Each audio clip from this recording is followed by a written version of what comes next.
মলিনা রাখি বন্ধনকে বলে, আমাকে এইভাবে অপমান করে তাড়িয়ে দিলি তো? বন্ধন তখন উত্তর দেয়, না জেঠিমা, তুমি তো আমাদের ঘাট ধাক্কা দিয়ে বের করে দিতে পেরেছো, আমরা তো আর তা পারি না। প্রচন্ড রকম রেগে মলিনা সেখান থেকে বেরিয়ে যায়।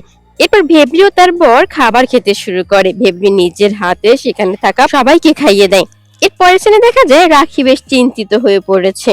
তাকে তো বিয়ে করতে হবে একদিন, রাখির অনেকগুলো বাচ্চা কাচ্চা হবে, তার মতো সুইট সুইট। রাখি তার দাদাকে জড়িয়ে ধরে বলতে থাকে, ভেবলির দিকে কত সুন্দর লাগছিল, কত সুন্দর করে সেজেছিল, কত গয়না পড়েছিল, তার বিয়েতে তার দাদা গয়না গড়িয়ে দিবে তো। এদিকে মদন আসে অমরেশের একটি চিঠি নিয়ে, সে লুকিয়ে নিয়ে এসেছে মহিলা যাতে টের না পায়।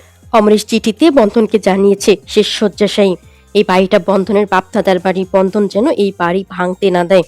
জেঠু যখন বন্ধনকে অনুরোধ করেছে, বন্ধন কিছুতেই ওই বাড়ি ভাঙতে দিবে না। এর পরের সিনে দেখা যায় রাখির স্কুলের সেই ম্যাম রাখিদের পড়াচ্ছেন। পড়ার মধ্যে একটি ওয়ার্ড ছিল পুর, তার অর্থ কি কেউ জানে? নিভে তখন রাখিকে দেখিয়ে বলতে থাকে, হ্যাঁ সে জানে তো। যেমন রাখি রাখি এমন একটি এরিয়াতে থাকে যেখানে সাধারণত যারা পুর হয় তারাই থাকে। নিভা আসার সময় দেখেছে রাখি তার দাদার সাথে ওই এরিয়া থেকেই আসছিল। সেই ম্যাম তখন অবাক হয়ে রাখিকে প্রশ্ন করে, রাখি কোথায় থাকে? সে তো জানতো রাখিদের একটি বড় বাড়ি রয়েছে। রাখি তখন উত্তর দেয়, রাখি বস্তিতে থাকে। সবাই হাসাহাসি করা মাত্রই প্রিন্সিপাল ম্যাম এসে হাজির হয় এবং সেই ম্যাম ইংরেজিতে যা যা পড়াচ্ছিলেন রাখি সেগুলো বলতে পারবে। রাখি তখন তোতা পাখির মতো সবটা বলে দেয়। এরপর প্রিন্সিপাল ম্যাম বুঝিয়ে দেন তাদের ট্যালেন্টেড স্টুডেন্ট দরকার, কি কোথায় থাকলো বা না থাকলো সেটা ইম্পর্টেন্ট নয়। ক্লাস ছুটি হয়ে গেলে প্রিন্সিপাল ম্যাম রাখিকে প্রশ্ন করে, রাখির এখন কোথায় আছে? রাখি সবটা খুলে বলে। তখন বলে, তোমরা আমার বাড়িতে এলে না কেন? রাখি তখন উত্তর দেয়, দাদা বলেছে নিজের পায়ে দাঁড়াতে হবে, আর আমরা ঠিক পারবো। এরপরের সিনে দেখা যায় রাখি বন্ধন তাদের বাড়িতে যায় এবং মলিনাকে ভালোভাবে বুঝিয়ে দেয় ওই বাড়ি ভাঙা হবে না। বন্ধনের জেঠু বন্ধনকে বলে দিয়েছে এই বাড়ি যাতে ভাঙা না হয়। তার জেঠিমা চম্পার কাছ থেকে টাকা নিয়েছে, কিন্তু বন্ধন তো এই বাড়ি ভাঙতে দিবে না। মলিনা বন্ধনকে ধাক্কা দিতে দিতে বাড়ি থেকে বের করে দেয়। এরপর রাখি বন্ধন চলে যায় সেই উকিল বাবুর বাড়ি, তাকে সবটা খুলে বলে তার জেঠুর শয্যাশায়ী এবং তাদের কাছ থেকে কিভাবে জোর করে টিপসই নিয়েছে। রাখি তাদের জন্য যা করেছে সব্যসাচী সেজন্য কৃতজ্ঞ, যাই হয়ে যাক না কেন। উকিল বাবু সেই কাজটা আর করবে না, চম্পাকে ফোন করে জানিয়ে দেয়। চম্পা যে অত সহজে ছেড়ে দিবে না তাও সে ভালো করেই জানে। উকিল বাবু যে টাকা নিয়েছিল বন্ধনকে দিয়ে সেগুলো ফেরত দিয়ে দেয়।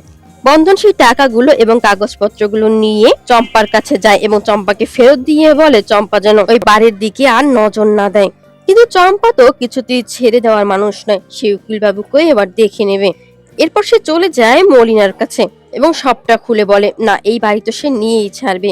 সেই মুহূর্তে রাখি বন্ধন এসে উপস্থিত হয়, কারণ তারা আগে থেকেই জানতো তারা চম্পার কাছে যাওয়ার পরে চম্পা ঠিক এখানেই আসবে, তাই তারাও এখানে চলে এসেছে। আর চম্পা তাদের কিছুই করতে পারবে না, তারা আসার আগে পুলিশ কাকুর কাছ থেকে ঘুরে এসেছে। পুলিশ কাকু জানে যে তারা এখানেই এসেছে, চম্পাকে সাবধান করে দেয় এই বাড়ির দিকে যেন নজর না দেয়, তাহলে কিন্তু পুলিশ কাকু ধরে নিয়ে যাবে তাদের। এদিকে বন্ধন রাখিকে স্কুলে পাঠানোর জন্য রেডি করছিল, রাখির স্কুলের বেতন দিতে হবে।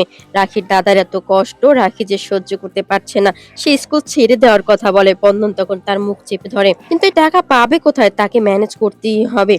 রাখি স্কুলে যেতে চায় না, কারণ তার দাদা কি করে এতগুলো টাকা জোগাড় করবে। বন্ধনের বন্ধুরা চাঁদা তুলে দেওয়ার কথা বললে বন্ধন তাতে আপত্তি জানায়। তাকে কিছু একটা করতে হবে। ভিডিওগুলো পেতে চ্যানেলটি সাবস্ক্রাইব করে রাখুন, লাইক করতে ভুলবেন না। অসংখ্য ধন্যবাদ।